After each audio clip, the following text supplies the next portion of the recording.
promis au début.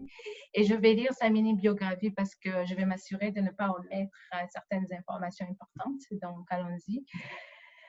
Cherchant un environnement plus stable et de nombreuses opportunités, la famille d'Ariel Kayabaga a quitté son pays d'origine, le Burundi, en pleine guerre civile.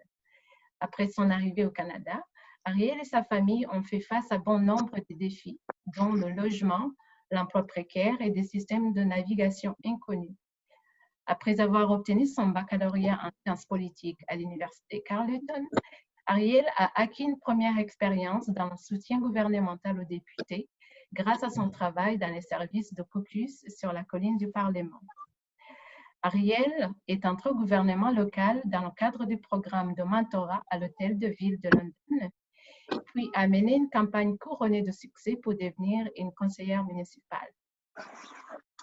Équilibrant ses rôles de mère célibataire, de conseillère municipale et d'activiste communautaire, l'histoire d'Ariel est celle de briser les barrières, de surmonter les épreuves et de défier les attentes.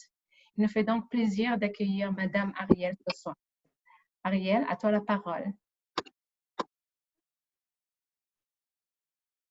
Bonsoir Sonia, merci beaucoup pour cette introduction. Puis bonsoir tout le monde. C'était vraiment une très belle vidéo qu'on vient de regarder.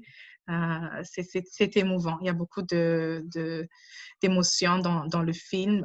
Il y a beaucoup de succès, il y a beaucoup de montagnes à surmonter. C'était très émouvant. Je voulais d'abord vous souhaiter une belle semaine de l'immigration. Cette année, le thème est Ma couleur francophone, un thème qui est vraiment basé sur la fondation de notre diversité raciale, comme ça a été le thème de toute l'année, si je peux dire, depuis 2020, depuis qu'il y a eu le Racial Reckoning qui a commencé aux États-Unis, puis qui a touché aussi le Canada. Donc, je suis contente de voir aussi que la francophonie a pu se rattraper sur ça aussi, puis rendre ça comme thème, puis valoriser cette discussion qu'on a tant besoin d'avoir dans notre communauté.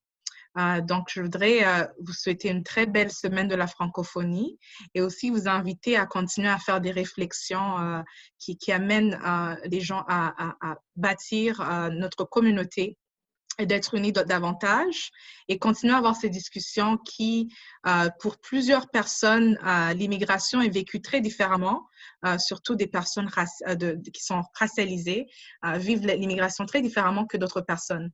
Donc, c'est important de partager nos expériences et nos vécus pour pouvoir comprendre et pour pouvoir aussi savoir comment se soutenir entre nous et aussi comment on peut améliorer nos services. Parce que pour moi, la communauté francophone, c'est une communauté qui offre beaucoup de services, qui offre beaucoup de soutien pour les francophones, pour qu'ils puissent réussir dans leur vie et qui ne doivent pas changer leur manière de vivre et leur langue pour s'habituer dans leur ville accueillante. Donc, il faut aussi qu'on comprenne les enjeux des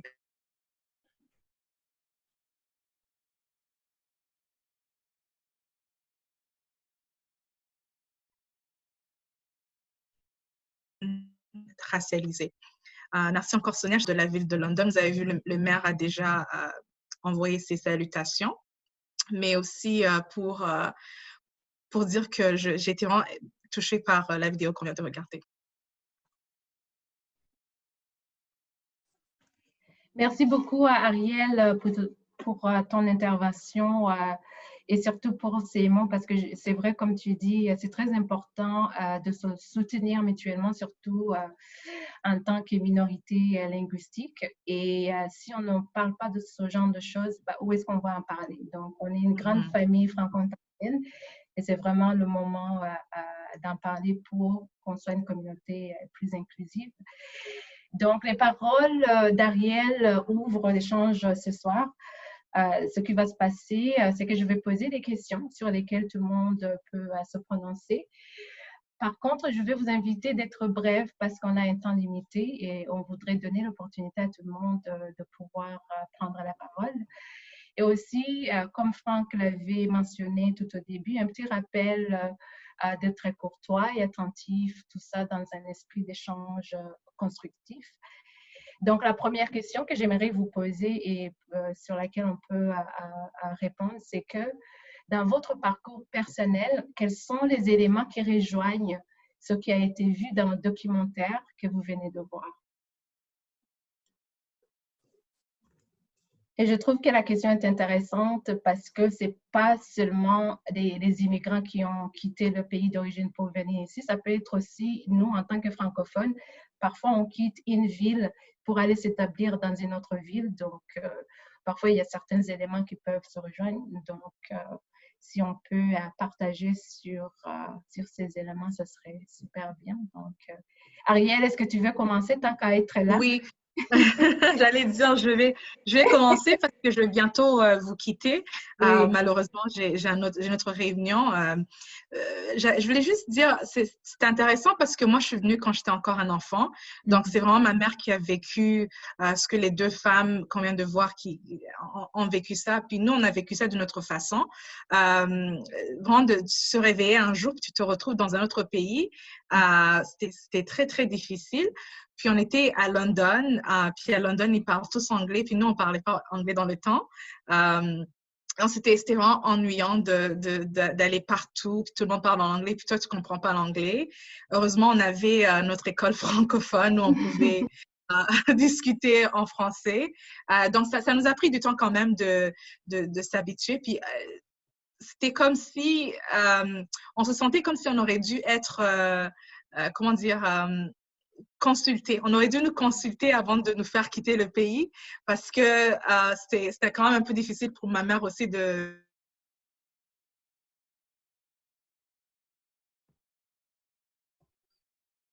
faire des choses avec nous parce qu'on savait qu'il y avait la guerre dans le pays, mais on savait pas qu'on allait être ici, puis qu'on allait rester.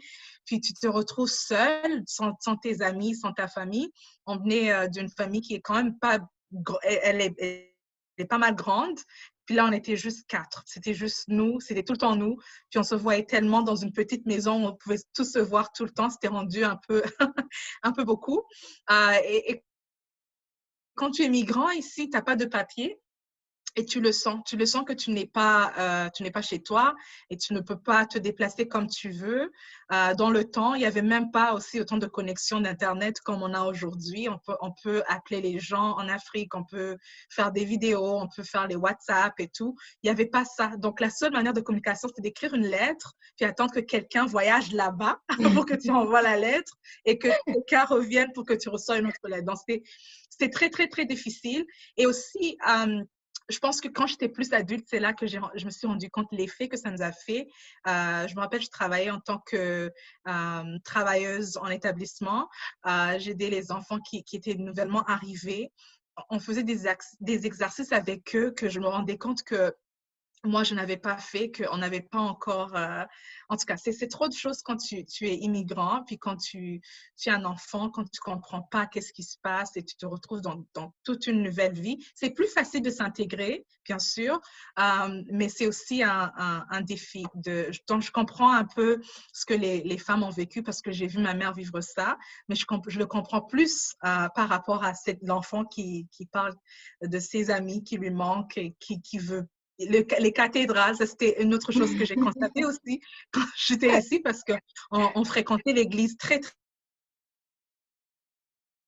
très souvent. Puis ici, l'église n'était pas aussi fréquentée. Donc, il y a eu un grand changement de culture. Donc, chez nous, c'était la culture, tout le monde va à l'église, que ça soit dépendant de ta religion. Tout le monde fréquente leur religion très régulièrement. Puis ici, ce n'était pas la même chose. J'ai fait le même constat. Donc, c'est drôle que je me suis retrouvée beaucoup dans ton histoire aussi. Oh, parfait. Merci beaucoup, Ariel, d'avoir partagé cette expérience personnelle. Je savais que tu allais nous dire quelque chose. Oui, Erika?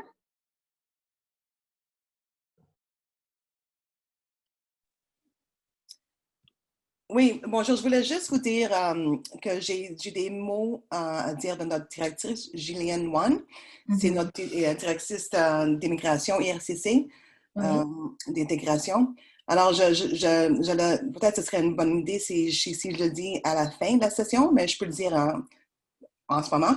Oui, Elle a regardé le film Et ses commentaires sont « Quel grand film, 3 petites histoires sur des femmes courageuses. Quelques instants me restent. L'image de Marie coiffe son fils avec tant de soin. Cécilia et sa fille prennent leur petit déjeuner en faisant face à un ami ou un membre de la famille en espagnol. Et le grand sourire de Virginia quand sa sage femme, ou doula, oh, mon écran est parti. Attendez une minute. Excuse-moi. OK. Lui dit qu'elle a pris toutes les bonnes décisions pour son fils depuis sa naissance. Alors, c'est juste des petits mots qu'elle a regardé le film, puis elle a bien aimé le film, puis c'est tout. Je voulais juste vous dire qu'elle a vraiment aimé le film. Alors, ça, c'est de Julian Wan. Oh, ça c'est bien. Merci beaucoup. Tu la remercieras de notre part. OK. De rien. Merci. Quelqu'un d'autre veut partager? Ça peut être une expérience, ça peut être l'impression que vous avez eu du documentaire. Donc, ne soyez pas timide, on est entre familles, notre famille franco-ontarienne. Donc, ne soyez pas timide. Gabrielle, je vais nommer des gens que je connais. Bonsoir tout le monde. Moi, je dois vous quitter maintenant. J'ai une AGA qui commence dans 2 minutes. OK, parfait. Donc, merci Gabrielle. Merci d'être venue.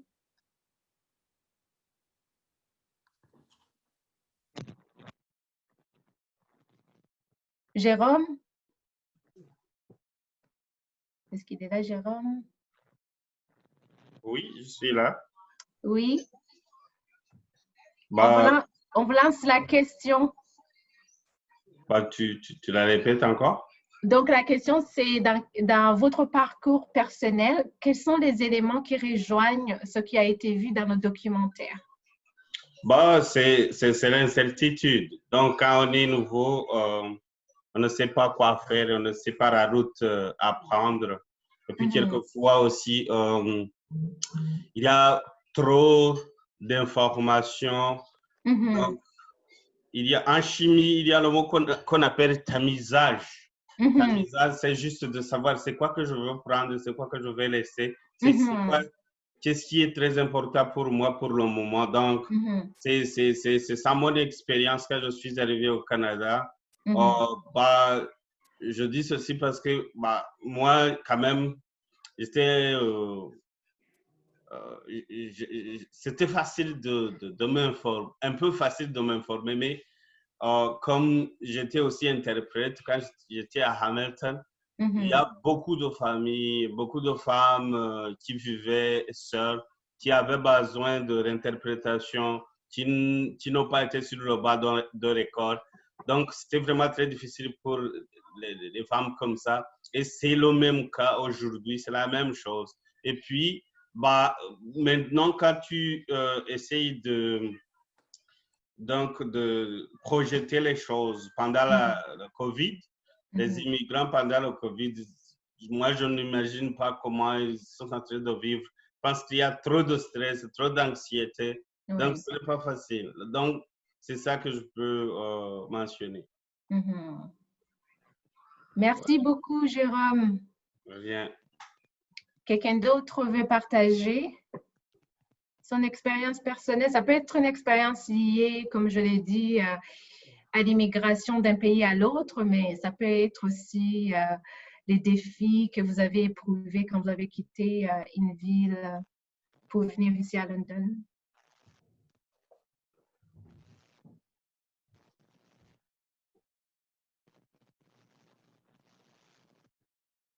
Lorraine? Lorraine de la Montagne? Je vais commencer à nommer les gens que je connais. Ou Dominique? Ou Jean-Pierre? Ou... Oui, merci beaucoup. Écoute, j'ai été très, très, très ému par ce film-là.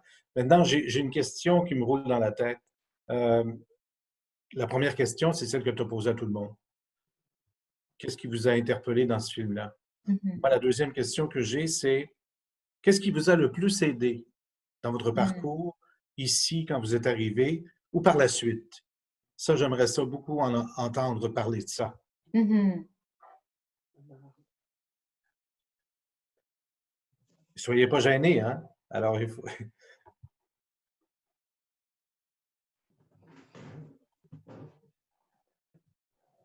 Ben, je vais briser la glace en parlant de mon parcours, un peu comme Ariel.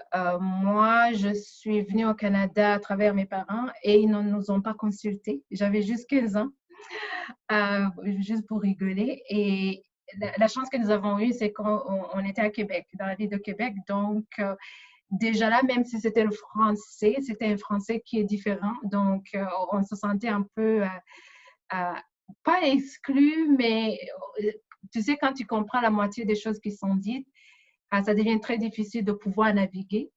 Et aussi, ce que je rajouterais, c'est qu'à ce moment-là, il n'y avait pas beaucoup de services d'établissement. Donc, il fallait se fier aux amis et aux informations que les amis ont. Et parfois, les informations changent. Et il fallait aussi dépendre de leur temps pour qu'ils puissent t'aider.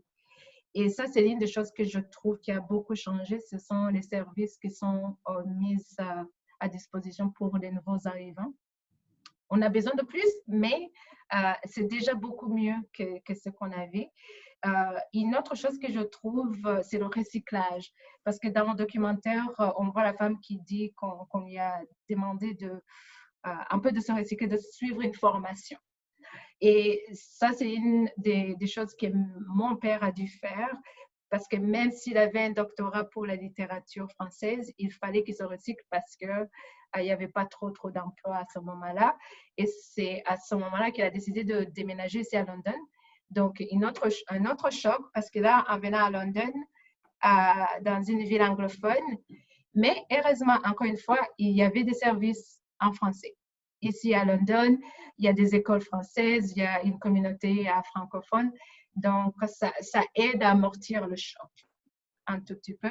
Donc, c'est les deux éléments que je trouve qui rejoignent. Et le troisième, et je l'ai vu dans le documentaire, c'est que souvent, les parents vont se sacrifier pour l'avenir de leurs enfants. Ils vont décider de venir, pas nécessairement pour eux, mais parce qu'ils savent que même s'ils perdent, même s'ils ne vont pas avoir le même emploi qu'ils avaient, leurs enfants vont avoir de meilleures chances qu'eux.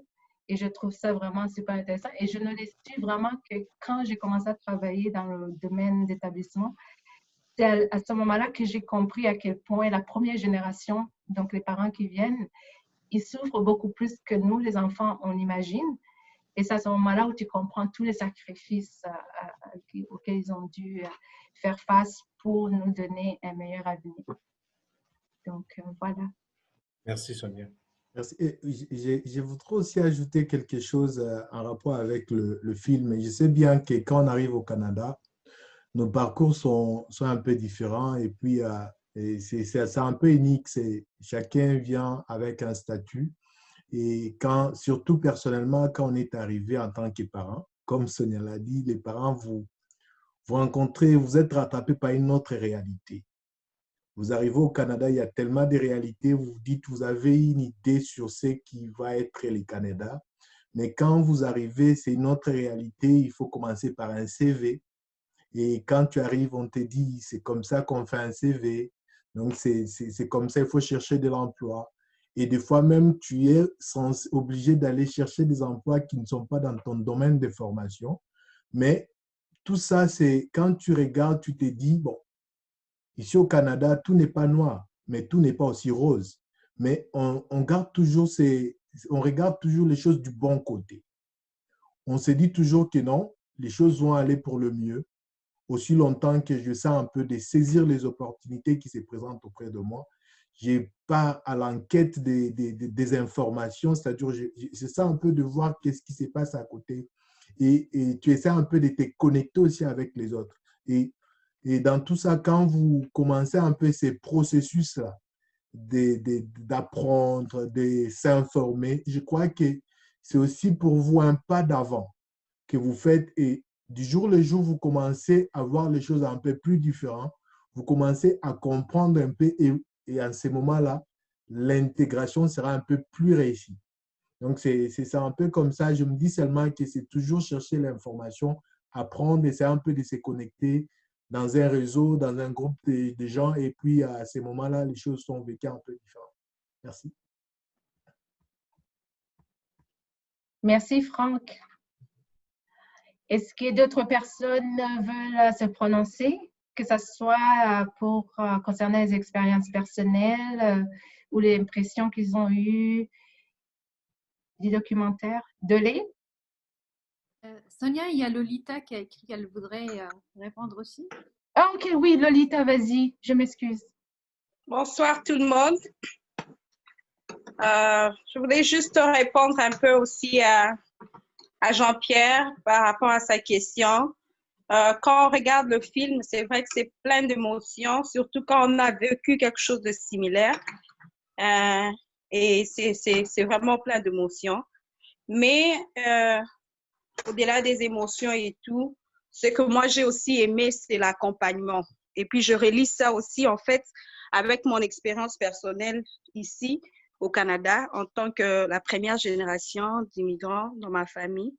Donc, je trouvais que c'était dur, mais l'accompagnement que nous avons eu ici sur place a fait que c'était, si on peut mettre, c'était dur, par exemple, ça devait être à 70%, mais l'accompagnement que le système canadien nous donne au travers de, comme les settlement workers et les gens comme ça adoucit quand même les choses et puis ça rend l'expérience beaucoup plus vivable. L'accompagnement, quand on vous dit que tu peux faire ça, on vous oriente et tout ça, vous ne vous sentez pas seul. Vous ne sentez pas seul, vous sentez que ça peut être dur maintenant, mais il y a quand même de l'espoir au bout du tunnel. Donc, ce que j'allais souligner de quelque chose de positif, c'est qu'au Canada aussi, il y a beaucoup de gentillesse et puis il y a beaucoup de gens qui vous entourent, de bonté. Et puis, par exemple, dans mon cas, l'Église aussi, ça nous a beaucoup aidé. Donc, c'est un peu ça. Merci.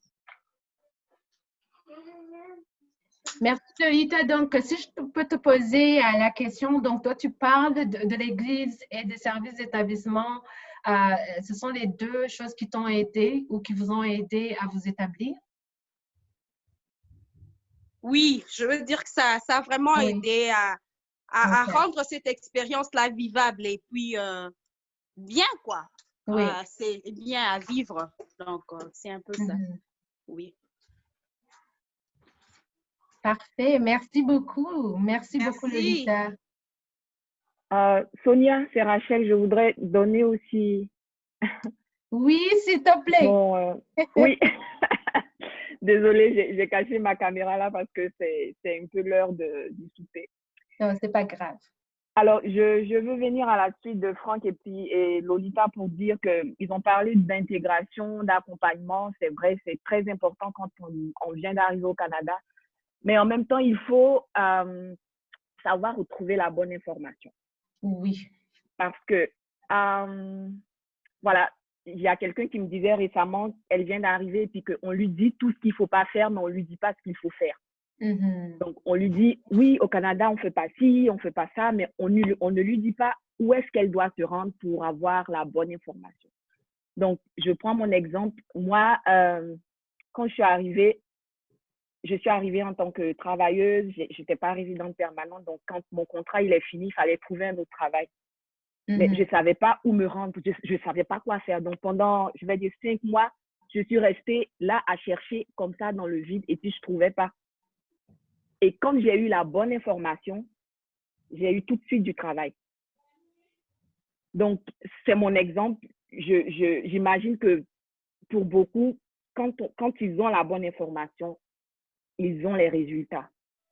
Et tout de suite, ça va avec l'intégration, avec l'accompagnement, on se sent mieux, on supporte mieux, on va dire, le fait de s'être déplacé d'un endroit à un autre.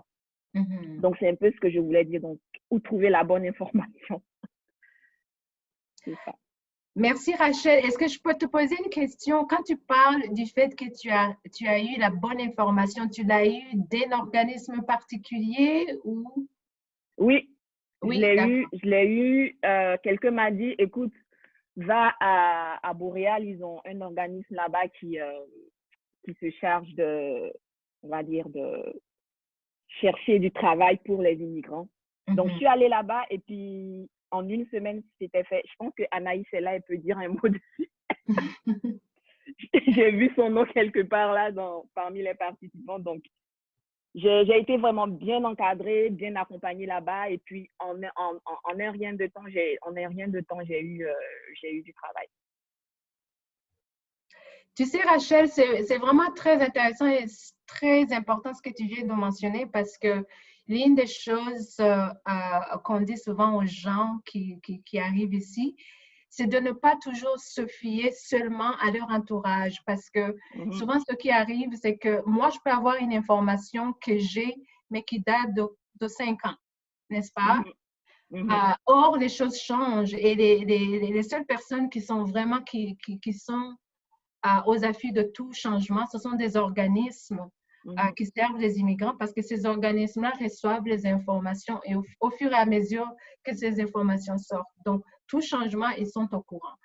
Donc, c'est toujours très important d'utiliser ces services, ces ressources-là qui existent dans la communauté. Et même quand on a le temps, disons par exemple, notre ami vient d'arriver et j'ai tout mon temps, il ne faut jamais hésiter de toujours référer ces gens-là vers ces services-là, juste pour s'assurer qu'ils vont recevoir les bonnes informations. Puis souvent, les informations que ces gens-là vont recevoir de ces organismes vont aussi nous aider parce que parfois, ils peuvent nous donner l'heure juste, si je peux dire, sur les informations, les nouvelles informations. Surtout maintenant avec COVID, c'est encore pire. Les informations continuent à changer presque à chaque heure. Donc, oui, c'est très important de toujours utiliser ces ressources. Surtout maintenant, il y en a très peu maintenant, les ressources en français. Donc, tant qu'à aider les gens, il faut utiliser ces ressources-là qui existent et qui sont mises à votre disposition. Donc, merci de confirmer que c'est important. Merci, Rachel.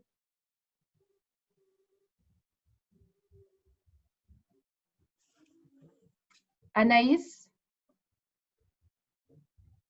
On a parlé d'Anaïs, alors quelqu'un d'autre veut partager? Bonsoir Anaïs. J'espérais rester en mode incognito, là, mais on va te voir avec le cœur. On va te voir avec le cœur. Désolée Anaïs. Alors, est-ce que, bon, en tout cas, pour soutenir ce que disait Rachel, c'est vraiment important d'avoir les bonnes informations. J'irai même encore plus loin. Moi, je suis arrivée au Canada comme étudiante internationale et je me suis rendu compte que ce qui faisait la différence au niveau de l'intégration au Canada, c'était vraiment le manque d'informations. Alors, comme exemple que je peux vous donner, moi, j'ai fait des études de droit à Ottawa et on nous parlait tout le temps de réseautage. Et puis, pour moi, je suis venue au Canada pour réussir mes études, avoir des A+, c'est tout. Donc, je ne comprenais pas le concept du réseautage.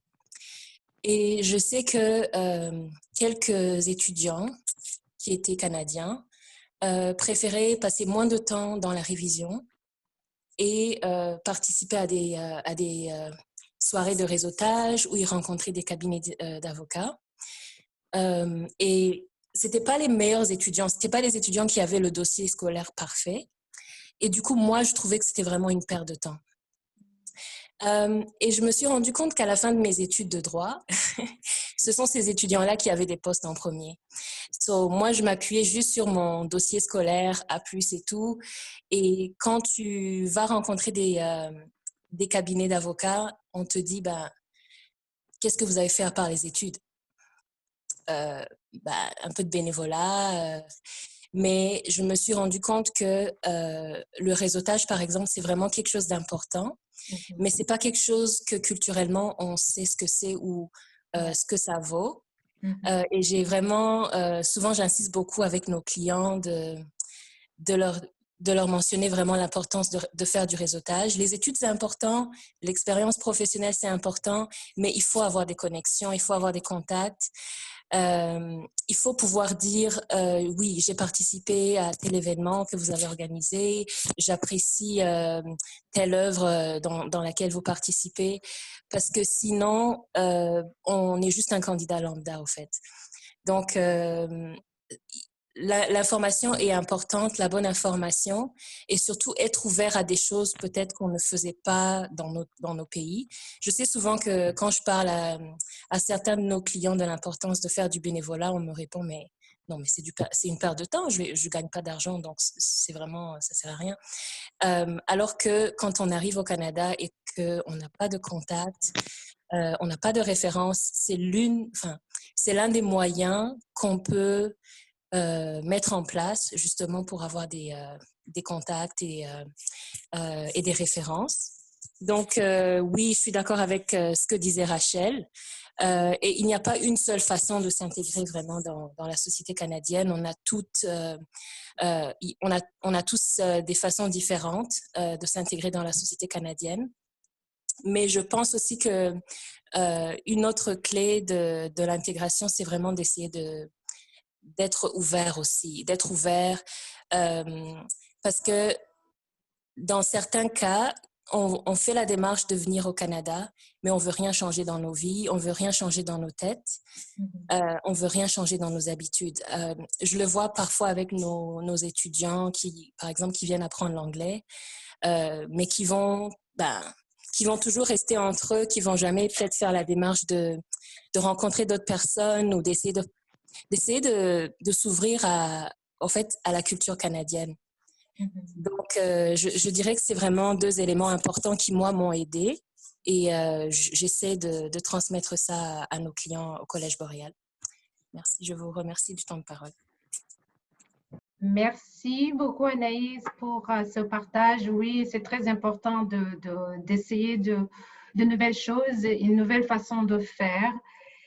C'est un peu comme s'aimer les graines, n'est-ce pas? On ne sait jamais où ça va pousser. Donc, ça, c'est un très bon message. Et merci de continuer à s'aimer ce message auprès de vos clients. Donc, merci beaucoup, Anaïs. Quelqu'un d'autre?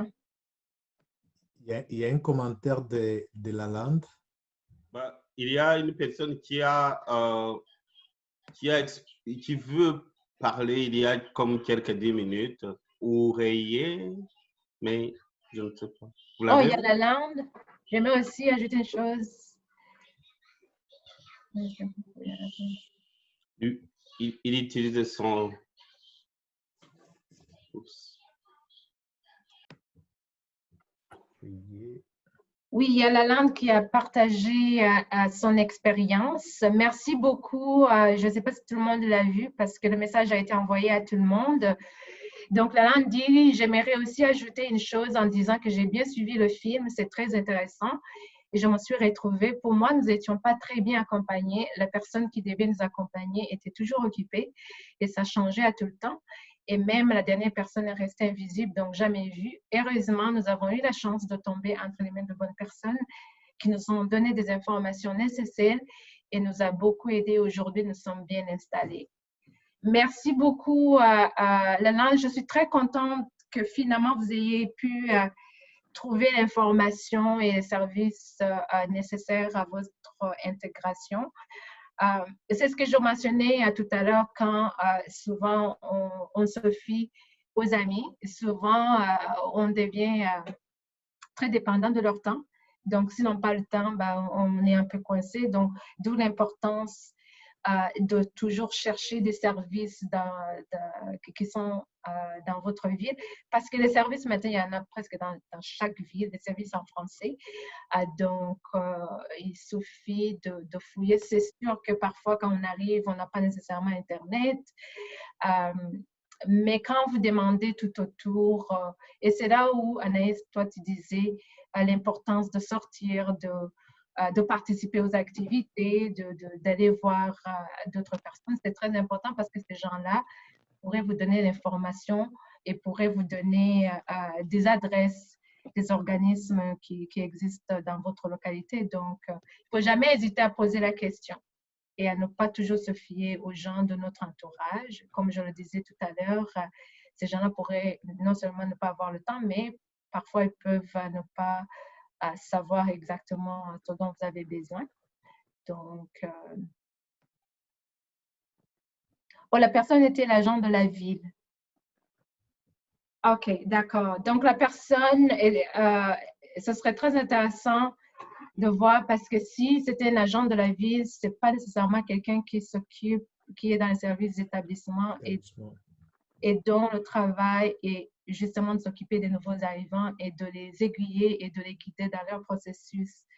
Donc, si c'était un agent de la ville, ce n'est pas nécessairement son travail de s'occuper des immigrants et il le fait, probablement qu'il le faisait à titre personnel et non pas en tant qu'agent de travailleur d'établissement. Donc, et je comprends parce que parfois, quand on vient, on ne sait pas faire la différence entre l'agent de la ville ou l'agent, un travailleur pour les services d'établissement. Donc, c'est sûr qu'on ne peut pas toujours savoir qui fait quoi exactement.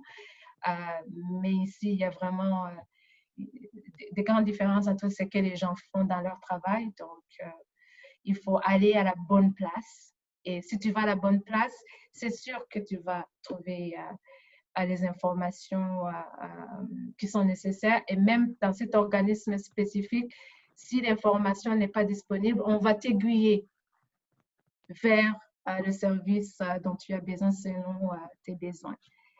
Donc, merci beaucoup de partager ton expérience. Quelqu'un d'autre veut partager? Sonia? Oui. De Toronto. Oui. Donc, je viens vous rendre visite et je suis j'ai manqué le film, malheureusement. Mais je suis très contente d'entendre les discussions parce que c'est un sujet qui nous tient nous tous à cœur et on voit que la qualité des discussions montre que les problèmes sont partout les mêmes, les défis sont les mêmes et les pistes de solutions sont là. Mais je vais rebondir juste sur la dernière partie que tout le monde a dit. C'est important, c'est vraiment important d'utiliser les services qui sont là pour aider les nouveaux arrivants. Parce que tantôt, Rachel parlait de réseautage. Et, réseautage, au niveau des services des nouveaux arrivants, nous avons les connexions communautaires qui sont là pour nous aider. Au niveau des services orientation, on peut nous aiguiller. Au niveau des écoles, on a des travailleurs en établissement qui peuvent nous aider. Au niveau des services de santé et d'autres services, des avocats, les services d'aide juridique, les services emploi, il y a tout, on n'a pas comme les anglophones beaucoup de services, mais quand même, il y en a dans chaque région. Et les services d'établissement sont là pour être utilisés. Et pour les connaître, moi, je donnerai juste un mot. Quand quelqu'un vient vous voir ou est nouvellement arrivé, demandez si la personne connaît des services d'établissement. Si la personne ne connaît pas, demandez dans la région, est-ce que vous avez des services d'établissement qu'on pourrait avoir pour référer cette personne? Il y en aura toujours.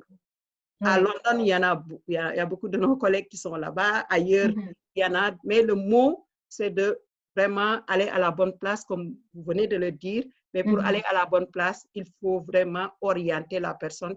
Et n'hésitez pas de demander. Oui, exactement. Vous voyez quelqu'un qui arrive vers vous, dites-lui, est-ce que vous avez consulté les services d'établissement? Parce que les ressources sont là et sont disponibles pour tout le monde. L'autre chose que je voulais ajouter avant de terminer, c'est que souvent, quand on arrive au Canada, il faut recommencer. Ça arrivait à presque tout le monde entre nous. Et quand on recommence, on passe les échelons et on apprend du système et finalement, on retrouvera notre place. Donc, ne nous décourageons pas quand on arrive et qu'on nous donne les petits boulots. Des fois, c'est frustrant, mais c'est le système.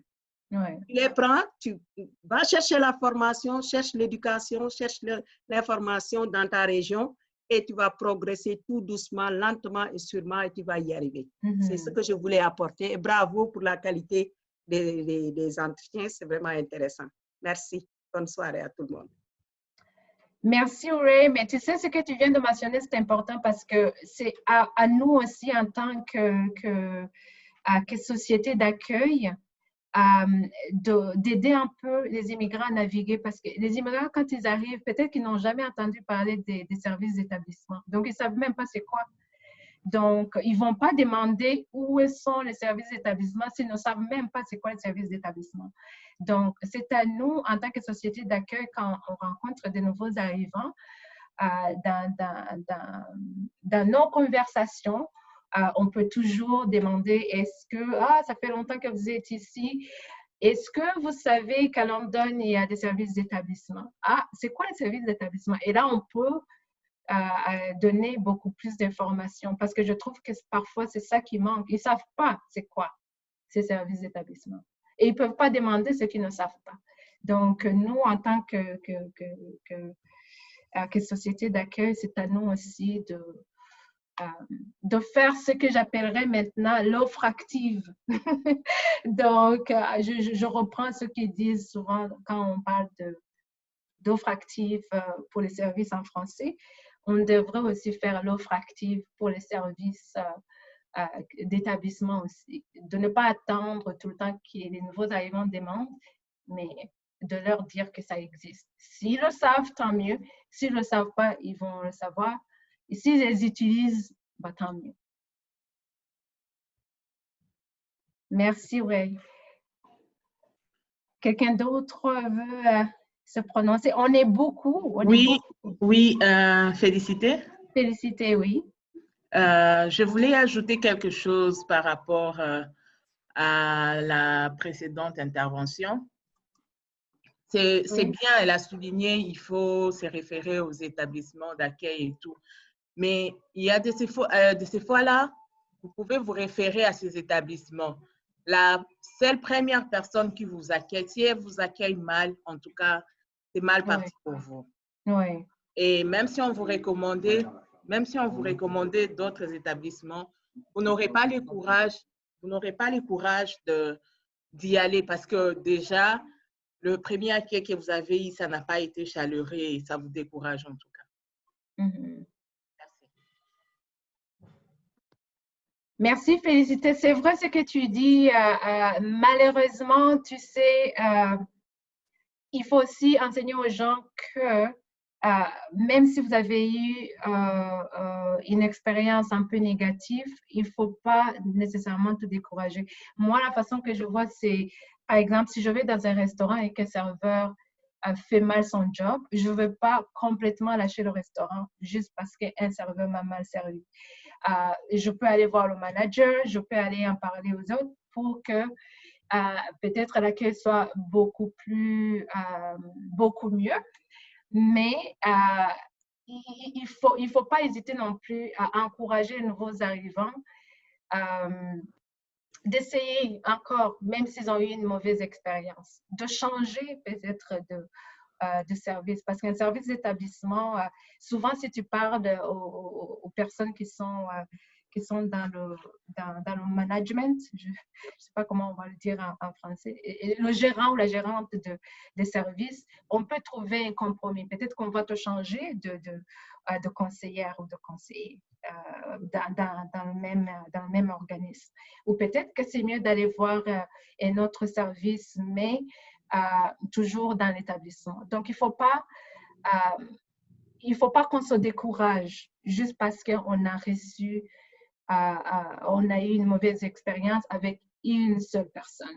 Donc, une seule personne ne devrait pas nous faire voir tout un organisme et salir tout un organisme juste pour une personne. Donc, c'est à nous aussi. Et je crois que c'est important parce que quand un nouveau arrivant, une nouvelle arrivante vient me voir et me dit j'ai reçu un mauvais accueil là-bas, nanana, c'est sûr qu'il faut toujours faire une écoute attentive. Mais il ne faut jamais, je crois, ce ne serait pas un bon service d'encourager ce client-là ou cette personne-là de changer. Il faut au contraire lui donner des outils pour qu'il puisse savoir, écoute, si tu as reçu un mauvais service, va voir le gérant, va voir la gérante. Parce que dans la vie, ça va arriver, que ce soit dans les services d'établissement ou au travail ou au restaurant ou ailleurs. Donc, on ne voudrait pas leur donner une mauvaise impression. À chaque fois que tu vas recevoir un mauvais service, tu vas laisser tomber. Non, ce n'est pas comme ça. Il faut les encourager à se battre pour leurs droits, aller voir le gérant ou la gérante pour savoir s'il y a quelque chose qui peut améliorer. Et je crois qu'en donnant ces outils-là aux nouveaux arrivants, on leur dit aussi que si les choses s'améliorent, c'est aussi pour les autres nouveaux arrivants qui vont venir et qui vont avoir ce service-là. Parce que la personne, vous savez, parfois on peut rencontrer quelqu'un, peut-être que c'était un mauvais jour pour cette personne-là, peut-être que tu as mal accueilli parce qu'elle venait juste d'avoir une mauvaise nouvelle, mais peut-être que ce n'est pas tout le temps comme ça. Donc, parfois, il faut aussi donner le bénéfice du doute, dépendamment du service que vous avez reçu. Donc, il ne faut pas toujours s'attarder. C'est ça que j'essaie de dire. Il ne faut pas qu'on s'attarde à un événement, une journée, pour dire, ça y est, les services d'établissement ou des services d'accompagnement ou n'importe quel service, je ne veux plus entendre parler. Il faut les aider à aller au-delà de ça. Est-ce que ça fait du sens, ce que je dis? Oui. Merci beaucoup. Merci beaucoup, Sonia. Oui. Quelqu'un d'autre veut partager? J'aimerais ça ajouter, Sonia, si je peux. Oui, oui, bien sûr. Vas-y, Paulette. Merci. Juste un commentaire concernant ce que Félicité a remarqué. Oui. C'est que à la gestion et dans l'esprit de l'amélioration continue, oui. La gestion veut absolument savoir s'il y a quelque chose qui est allé mal oui. pour le corriger et pour améliorer en tout temps. Ils veulent savoir et ils ont besoin de savoir pour améliorer. C'est tout. Et non seulement pas ça, une dernière chose. Les gens qui travaillent dans et avec les services d'établissement, ils font ça avec bon cœur et ils travaillent dans le domaine pour aider et ils ont besoin de savoir comment aider de façon que le monde a besoin. C'est tout. Merci. Merci beaucoup, Paulette. J'aimerais rajouter à ça que parfois, si on veut rendre service, comme tu viens de dire, les personnes gérantes veulent toujours savoir pour pouvoir améliorer leur service. Féliciter, une autre chose qu'on peut dire aussi aux nouveaux arrivants, c'est que, parce que parfois ils ont peur, n'est-ce pas? Quand on est nouveau, on ne sait pas trop comment naviguer le système, on ne veut pas trop faire de bruit, peut-être qu'on n'a pas encore nos papiers, de ceci ou de cela. Donc, on peut toujours encourager les clients à le faire, mais de façon anonyme, tu vois? Tu peux écrire une lettre, tu ne mets pas ton nom, et tu vas le déposer au bureau. Personne ne va savoir, mais on va dire, écoute, c'est ça qui est arrivé. Peut-être que ça va encourager certaines personnes à se prononcer s'ils savent qu'ils vont le faire peut-être de façon anonyme. Je sais que maintenant, beaucoup d'organismes donnent l'occasion aux clients pour donner des commentaires, des suggestions, des choses comme ça, et ils ont des boîtes, n'est-ce pas, où les clients peuvent indiquer leurs suggestions, les commentaires, des choses comme ça, et ils peuvent le faire de façon anonyme. Donc, peut-être que si cet organisme en question offre cette possibilité, les clients peuvent le faire et peut-être que ça peut les encourager à se prononcer sur la question qui les dérange. Donc, voilà. Quelqu'un d'autre? Bonjour tout le monde. Oui, bonjour. Est-ce que je me fais bien entendre? Oui. Merci d'abord. Je remercie pour ce que vous avez organisé tantôt. Oui. Je remercie M. Franck de m'avoir invité. Seulement, bon, je voudrais un peu... j'ai 50 ans, mais je suis arrivé en Amérique du Nord. J'étais encore adolescent. J'avais 18 ans. Je suis arrivé en Amérique, aux États-Unis. Bon, à ce moment-là, ça c'est simple pour répondre à quelqu'un là qui dit, mais pourquoi les gens... Anyway, ce que je voulais dire, c'est ceci. Je dis, à ce moment-là, j'avais beaucoup d'amis. J'étais très j'avais beaucoup d'amis, je me faisais très facilement des amis à l'école et partout où j'étais. Mais maintenant, je n'ai pas eu mes papiers aux États-Unis, alors je suis arrivé au Canada, j'étais déjà dans la trentaine. Mais maintenant, si je compare la vie que j'ai vécue aux États-Unis, c'était une vie où j'étais vraiment dans le crowd. Mais ici, c'était comme si j'avais trop difficile à me faire des amis. Donc, maintenant, 50 ans, ça ne m'intéresse plus, puisque je me vois plus encadreur. J'essaie d'encadrer les jeunes, les enfants, que je n'ai plus besoin d'amis, mais je trouve que ici, même quand je vais sur l'Internet, je vois ce que les gens écrivent sur le Canada, les immigrants, ils disent que non, ici, il y a une vie trop de solitude. Bon, je commence à me demander si c'est réel, puisque moi aussi, je sais ce que je sens par rapport à ce que j'ai vécu aux États-Unis. Bien, c'est peut-être le fait de l'âge. Là-bas, j'étais trop jeune, c'était très facile d'avoir des amis quand on est à 50 ans. Quoique maintenant, moi, ça ne m'intéresse pas. Comme M. Franck m'a toujours dit qu'on n'est plus à l'âge de faire notre vie. Maintenant, c'est le temps d'encadrer les enfants. Bon, je ne sais pas. Alors, c'est un peu ça. Moi, je trouve que le Canada, il y a un peu une solitude. Je ne sais pas si les gens peuvent, disons, je trouve qu'ici, il y a un peu une solitude. Mais comme je dis, peut-être c'est le fait aussi de l'âge. Hein? Je ne sais pas si c'est ça ou si c'est pas ça. Mais je vois beaucoup de gens faire les mêmes genres de témoignages sur les immigrants qui écrivent sur Internet, qui parlent aussi de ça. Bon, c'est un peu ça aussi que je voulais dire. Anyway, thank you. Merci beaucoup, Didier, pour ton témoignage. C'est vrai que parfois, il y a beaucoup de gens qui disent, qui parlent de cette solitude, surtout quand on avance avec l'âge, parce que souvent, il faut le dire, pour les gens qui ont des familles, qui ont des petits-enfants un peu comme moi, on n'a pas vraiment le temps de sentir la solitude. La même chose pour les gens qui sont dans le milieu du travail, parce que chaque matin, ils voient des visages, ils voient des gens, des choses comme ça. Mais pour les personnes, par exemple, qui ont pris la retraite ou qui n'ont pas des enfants tout près parce que les enfants volent de leurs propres ailes maintenant, ils sont dans des villes différentes. On a peut-être changé un peu comme toi, comme tu dis. Peut-être que tu avais des amis aux États-Unis. Maintenant, tu commences une nouvelle vie dans une autre ville, dans un autre pays. Et ça devient beaucoup plus difficile de te faire des amis si tu n'es pas sur le marché du travail en tant que tel où tu peux voir des gens, c'est sûr. Mais je te dirais que quand on fouille, vraiment, il y a beaucoup de services qui existent pour les gens de tous âges. Là, je pense au centre communautaire francophone de London. Il y a plein d'activités qui existent, même pour les personnes de ton âge, pour les jeunes, pour les adultes. Donc, parfois, il y a des activités, mais on manque de temps. Mais ça, c'est autre chose. Mais je crois qu'il y a toujours des activités quand on fouille. Et pour savoir, un peu comme on disait tout à l'heure, quand on a la bonne information, il y a toujours moyen de briser cette solitude. Donc, il ne faut pas hésiter.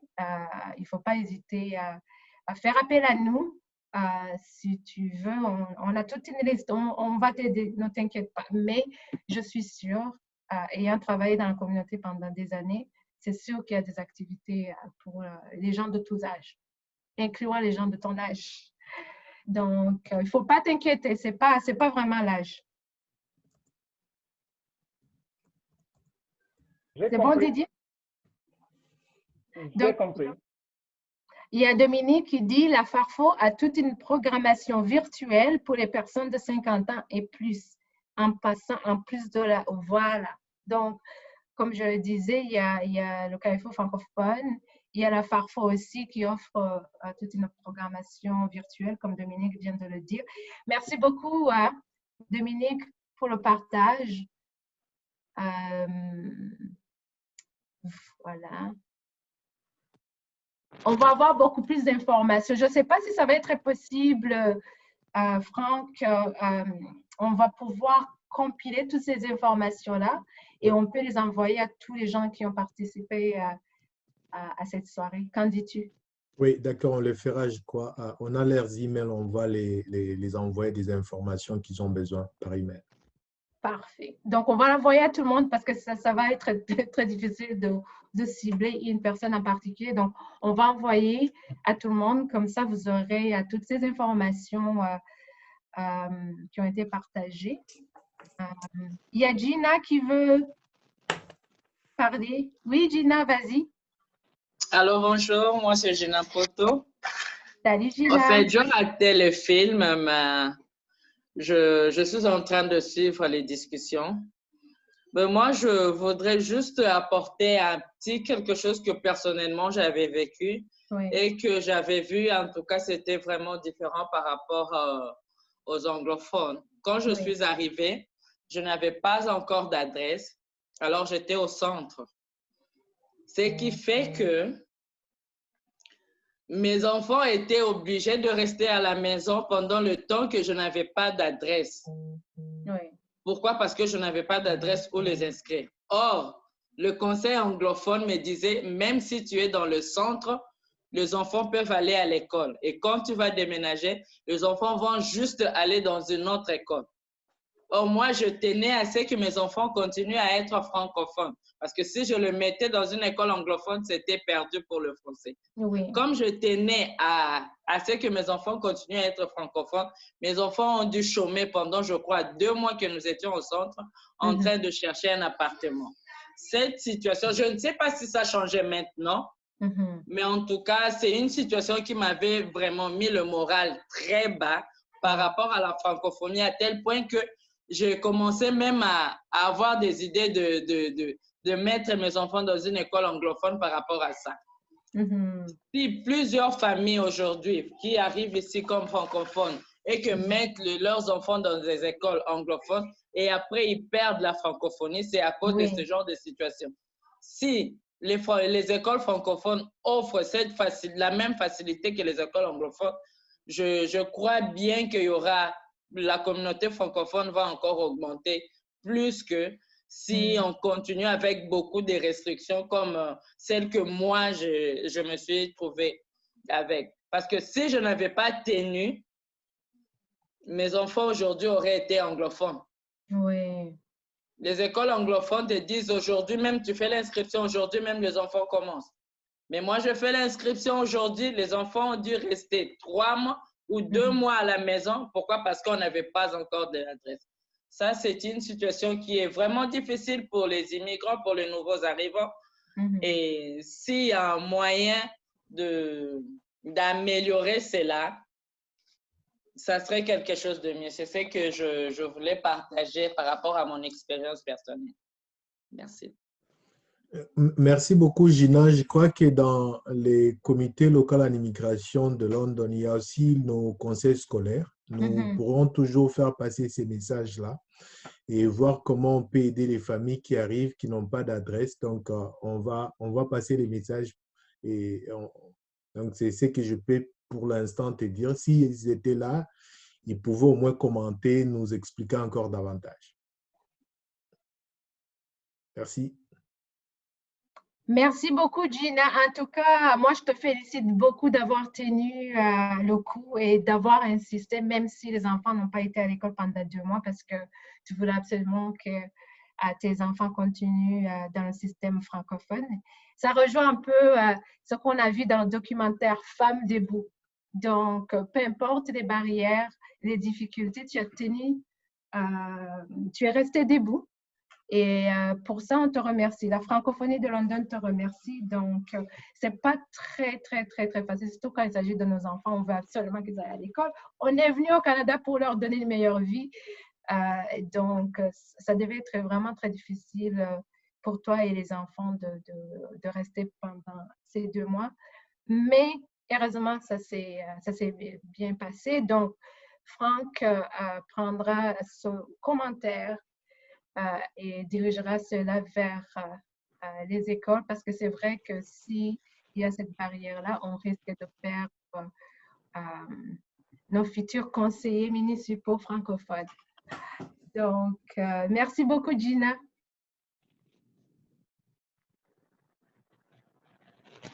Donc, il y a aussi le Carrefour ethno-culturel francophone de London.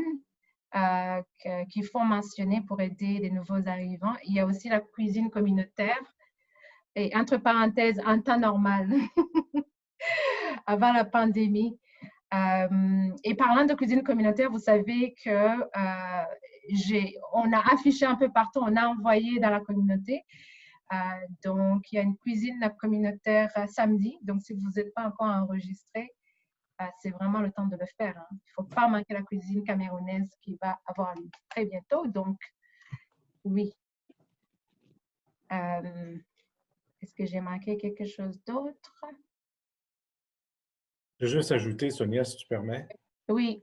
Il reste encore quelques billets à vendre. En fait, ce n'est pas à vendre, c'est à donner. Quelques billets pour samedi. Donc, vous avez encore le temps de vous inscrire et c'est vraiment important. Oui. J'avais une question pour Anaïs, mais je vois qu'elle n'est plus là, malheureusement. Elle a quitté, je crois. Oui, je crois qu'elle a quitté. C'est que Anaïs fait partie d'un groupe qui s'appelle les Black Panthers. Oh! Et moi, je suis un fan fini des Black Panthers. Je les trouve extraordinaires. Oui. Et je me disais, lorsqu'on s'établit quelque part, bien sûr, on est là aussi pour comprendre une nouvelle culture, adhérer parfois même à cette culture, etc. Mais il ne faut pas oublier d'où on vient. Il ne faut pas oublier non plus la culture qui est celle de nos parents, qui est celle de nos ancêtres, etc. Et je trouvais que, par exemple, l'exemple d'Anaïs est exceptionnel parce qu'elle continue justement à promouvoir cette culture-là en faisant des danses, des spectacles, etc. Et le Carrefour ethnoculturel francophone a justement aussi pour but de faire en sorte que les communautés ethnoculturelles puissent célébrer leur propre culture, leurs propres événements. Et je pense que ça fait partie également d'une intégration réussie. C'est-à-dire ne pas oublier d'où on vient, mais également adhérer là où on est maintenant. Alors, c'est ce que je voulais dire.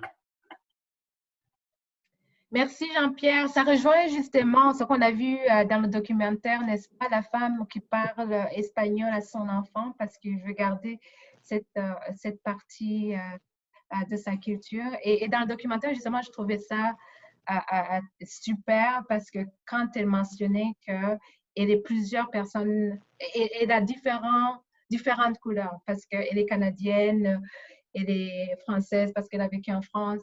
Donc, c'est vrai, c'est très important de garder différentes cultures, d'où on vient.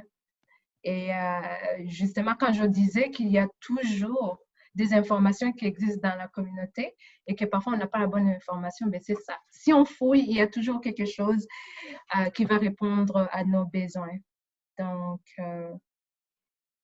toutes ces informations vont vous être envoyées. Donc, je vois beaucoup d'informations qui sont en train d'être affichées, mais malheureusement, on ne peut pas copier et coller. Donc, ne vous inquiétez pas, on va pouvoir vous les envoyer. D'accord?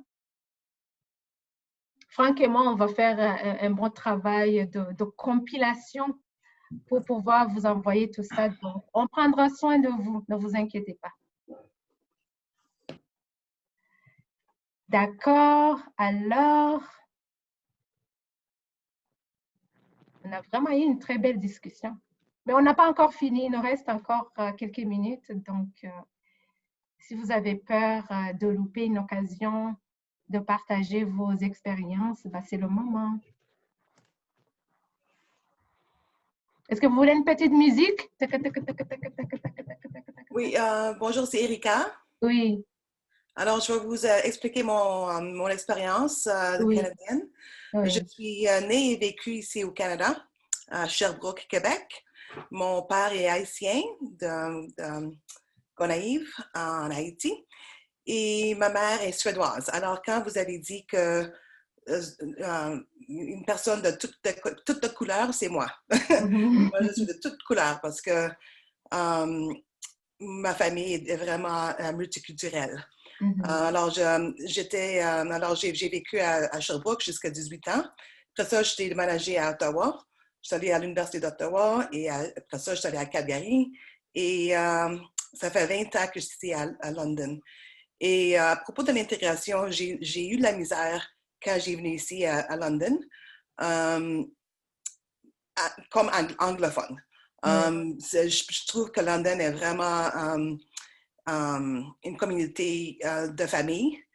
Il n'y avait pas beaucoup d'immigrants, il n'y avait pas de vraiment petite multiculture à London. Alors, mais après un petit bout de temps, ça prend du temps, mais après un petit bout de temps, j'ai commencé à faire des amis, puis j'avais un bon emploi, mais ça a pris du temps.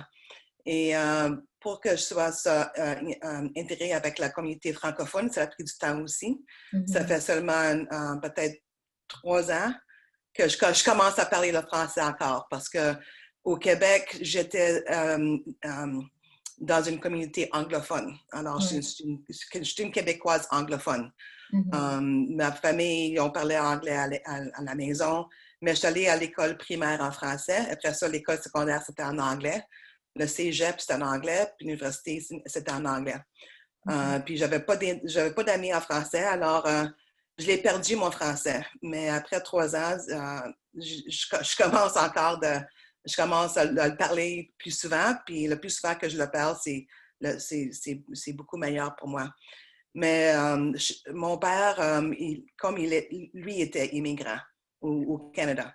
Il était un professeur de sociologie à l'Université de Sherbrooke. Mais ma mère, elle ne parlait pas le français au Québec. Alors, elle avait de la misère. Puis, elle n'aimait pas le Québec parce que quand le Bill SARS est sorti, tout était en français, puis il n'y avait presque rien anglophone. Alors, c'était un peu dur pour elle à trouver de l'emploi à cause qu'elle ne parlait pas l'anglais. Alors, mon expérience, c'était de mes parents. Mais j'ai aussi des expériences de racisme aussi au Québec. Comme j'ai vécu dans une communauté très petite, anglophone, tout blanc, et mon père était noir, ma mère était blanche, puis il y avait beaucoup de racisme. Alors, c'est pour ça que moi, je suis très fière d'être une personne de toutes les couleurs. Et je suis fière d'être francophone. Et les débats de racisme, ça m'intéresse beaucoup. Alors, c'est pour ça que j'aime beaucoup ma position avec IRCC en immigration. Ça vient du cœur. Hein? Alors, oui, je voulais juste partager mon expérience. Merci beaucoup, Erika. C'est vraiment merveilleux de finir sur cette note parce que c'est ma couleur, n'est-ce pas? Le titre de la semaine de l'immigration. Et tu viens justement de parler, on vient de parler de différentes couleurs. Donc, ça vient vraiment à point. C'est parfait. C'est merveilleux. Voilà, c'est sur les mots d'Erika qu'on arrive à la fin de cette soirée.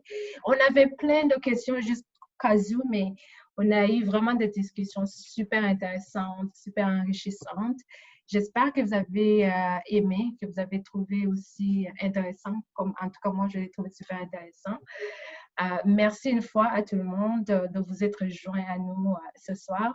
Mais avant de vous laisser partir, comme on vous l'avait mentionné au début, il y a un sondage de satisfaction qu'on aimerait que vous remplissiez. Ne vous inquiétez pas, ça va être super rapide et ça va apparaître sur vos écrans. Donc, ça va être lancé bientôt. Mais pour rappel, je veux vous mentionner que vous allez trouver toutes ces activités de la semaine sur le site web réseausoutien.org, rubrique activités. Et là, une fois que vous êtes là, vous pouvez cliquer sur Semaine nationale de l'immigration francophone. Et là, vous allez voir apparaître sur la page toutes ces activités de la semaine. Mais plus particulièrement, on aimerait vous inviter, comme on l'a dit au début, il y aura demain le débat de clôture qui aura lieu de 18h à 20h. Le débat portera sur le thème suivant, je vais vous le rappeler encore. La discrimination fondée sur la race et l'origine ethnique existe-t-elle vraiment dans nos communautés d'accueil du centre sud-ouest? Si oui, quels sont les impacts sur l'intégration des immigrants francophones? Et comme Franck l'avait mentionné, il y aura 2 animatrices et 6 acteurs clés de la communauté qui vont partager leur compréhension de la problématique. D'accord? Donc, on veut prendre l'opportunité pour remercier encore une fois Madame Ariel Kayabaga qui a pris part à ces discussions ce soir, même si elle a dû nous quitter pour d'autres engagements. On aimerait également remercier tous les membres du comité local en immigration francophone de London. Là, je vais les nommer. Il y a la municipalité de London, le Carrefour communautaire francophone de London, le Collège Boréal, la Société économique Ontario, le réseau des femmes du sud-ouest de l'Ontario, le Conseil scolaire Viamonde, le Conseil scolaire catholique Providence et le réseau en immigration francophone du centre-sud-ouest.